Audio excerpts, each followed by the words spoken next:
Alright, let's dive into AFB liquid culture in a BSL-3 lab, something every lab tech needs to have down cold. So why all the fuss about BSL-3 for acid-fast bacilli, or AFB? It's simple. Mycobacterium tuberculosis is one tough airborne pathogen. Even a little slip can mean a big problem. That's why BSL-3 labs are built like mini fortresses. We're talking negative pressure to keep the bugs in, HEPA filters to scrub the air, and access so tight you need clearance just to step inside. And PPE? It's non-negotiable.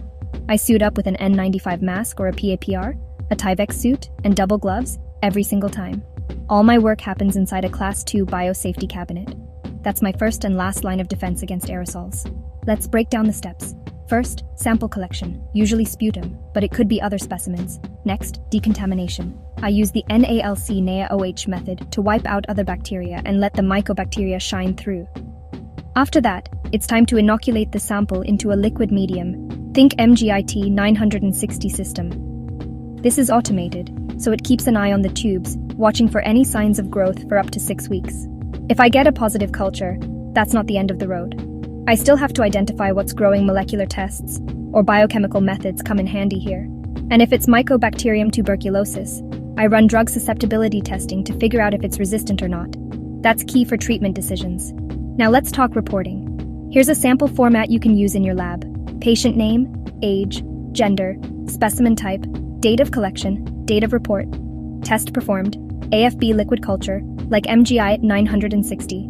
Then the results: positive for Mycobacterium tuberculosis complex, positive for non-tuberculous mycobacteria, negative for AFB or contaminated. Repeat sample needed. Add smear microscopy results, culture detection time, identification method, and whether drug susceptibility testing was performed. Don't skip the remarks.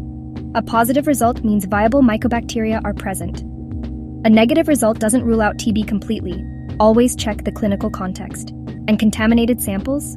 You'll need a new one. Finally, sign it off. Only authorized personnel should report these results. That's not just policy, it's safety. If you want a downloadable version of this reporting format, or need it tweaked for your own workflow, just let me know in the comments. Stay safe, stay sharp, and keep those cultures under control. Thanks for watching.